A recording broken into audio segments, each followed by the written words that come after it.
Regina Rizade Putri, NIM 20017023 dari Prodi Sastra Indonesia. Di video ini saya akan menjelaskan tentang unsur intrinsik dan ekstrinsik dari cerpen Robohnya Surau Kami karya A.A. Nafis. Berikut adalah sinopsis dari cerpen Robohnya Surau Kami.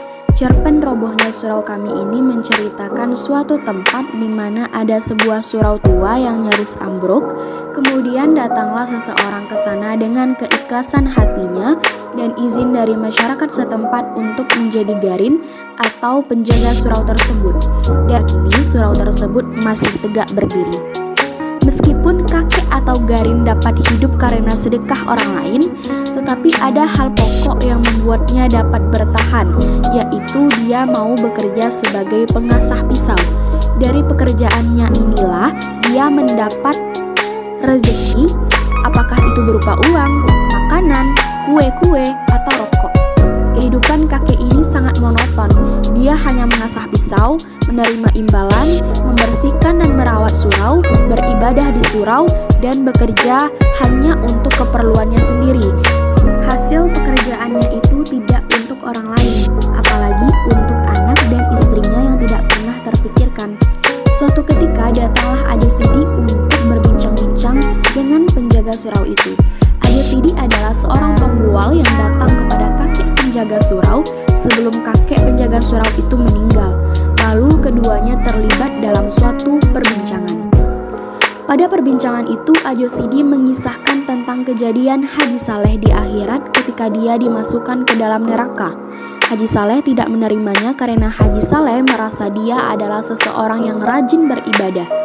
Tak sekalipun Haji Saleh meninggalkan kewajiban Tuhan, bahkan setiap waktunya hanya untuk menyembah Tuhan.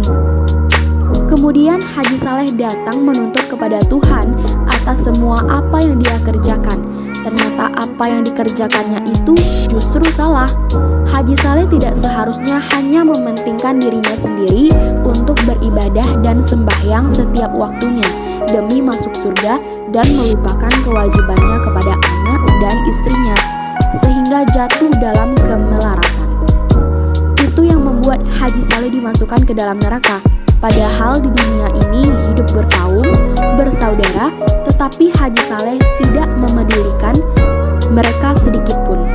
Sepulangnya berbincang dengan Ajo Sidi, penjaga surau itu murung, sedih dan kesal. Dia merasakan apa yang diceritakan Ajo Sidi itu sebuah ejekan dan sindiran untuk dirinya.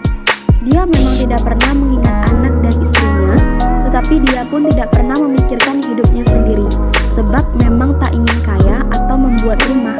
Segala kehidupannya lahir batin diserahkannya kepada Tuhan. Dia tak berusaha menyusahkan orang lain atau membunuh seekor lalat pun. Dia senantiasa bersujud, bersyukur, memuji, dan berdoa kepada Tuhan. Kakek penjaga surau begitu memikirkan hal itu dengan segala perasaannya. Akhirnya dia tertekan dan tidak kuat memikirkan hal itu.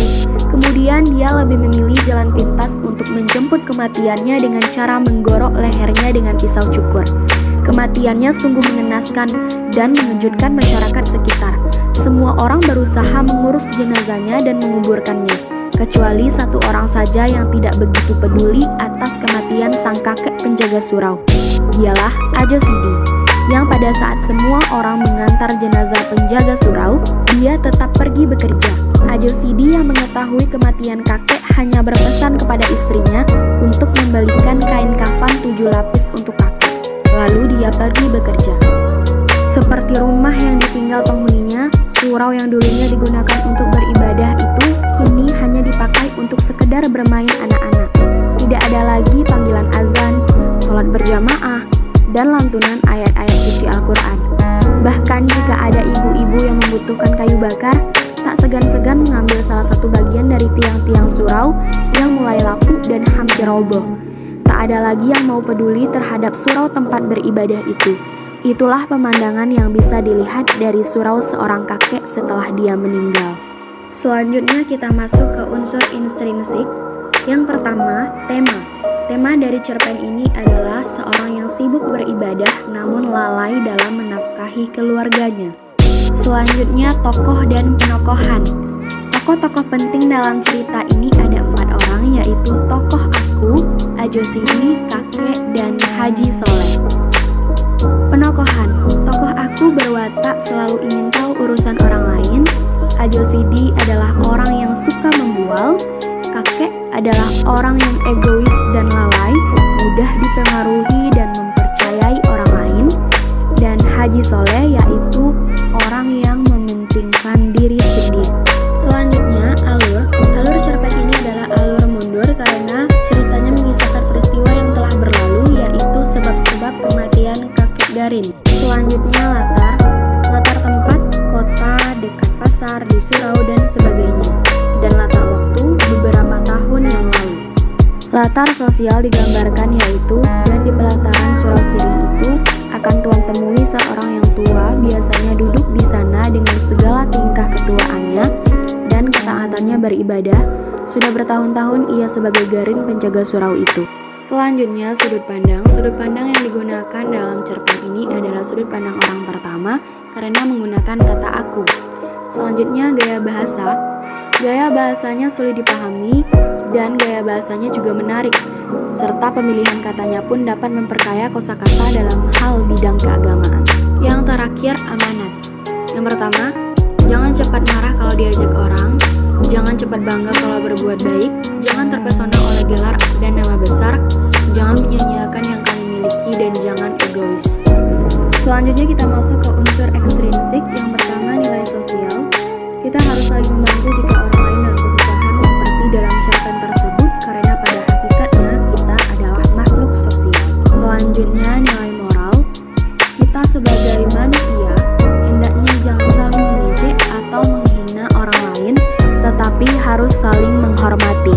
Yang terakhir, nilai agama. Kita harus selalu melakukan kehendak Allah dan jangan melakukan hal yang dilarang olehnya, seperti bunuh diri, mencemooh, dan berbohong. Demikianlah penjelasan mengenai unsur intrinsik dan ekstrinsik dari cerpen Robohnya Surau Kami.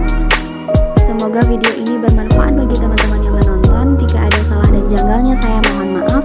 Assalamualaikum warahmatullahi wabarakatuh.